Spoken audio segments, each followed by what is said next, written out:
I saw you went to Costa Rica. You spent some time out there.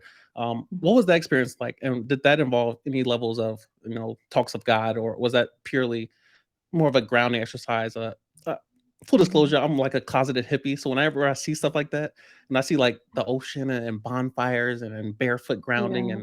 and veganism, like I'm none of those things in terms of holistically incorporating those things in my life. But there's a part of me that if I could just run away from everything and just go off in the bush somewhere and just live off pears and grapes. Part of me wants to do that, but part of me knows I would hate it because there's no cell phone service and music and this whole thing. At some point. But yeah, what role did Costa Rica play in your life, and does that have any corporation into your coaching practice? Yeah. Yeah, yeah. So, I went to Costa Rica twice in the same year, and that was the first time that I went was as a participant in a women's retreat. Oh, The second time I went was as a co-facilitator in that same women's retreat for another group of women.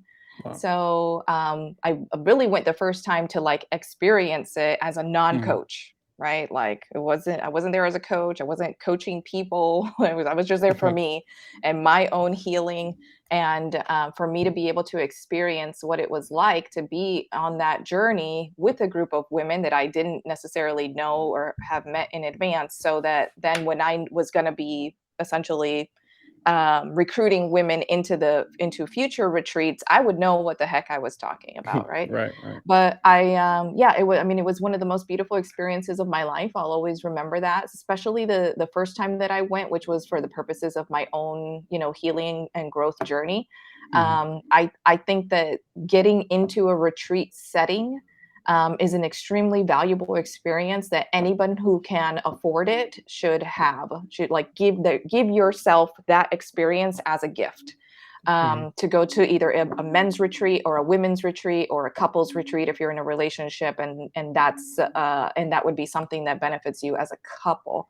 Um, why? The reason is because being in a space that's intentionally designed for healing, and being in that space with a group of women that are like also on that same path, like it's like a compounding effect, right? It's like Mhm. when multiple people get in the same room and meditate at the same time, like there's a literally like an energetic compounding effect Right. to a bunch of people meditating together.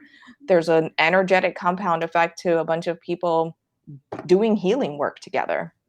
And so we're just like 8 days, like just like on this journey. Yes, we're enjoying the beautiful environment where, we rent these big houses on the beach in Jaco, which is, these like vacation homes. They have like 10 Mhm. bedrooms, so that we can Wow. accommodate everyone and stay together. But like we're making meals together, we're waking up together, we're enjoying sunrises and sunsets together. We have our free time together, but we also have our work and reflection time together. We're crying together, we're laughing together. Like it's just a really beautiful experience. And so there's two things. There's like traveling by yourself, and then going on a group retreat that's intentionally designed for healing. Those are two beautiful experiences that I think everybody should have. Like literally, that's like rite of passage type of Wow. experiences. Yeah, but both of That's them dope. were amazing. I mean, if you have not already done it, prioritize that, Raymond. Like Say less. honestly, Say less. it's Yeah. amazing. Yeah, I've been doing the traveling by myself for a minute, mainly because I'm very spontaneous. Like, if I want to go to Miami and just spend the next 3 days there, like I don't like having to ask permission and like wait for people to Mhm, go with me. And of course, I found value in traveling with people or traveling to mhm, places where I know people live, or like traveling to meet up with people.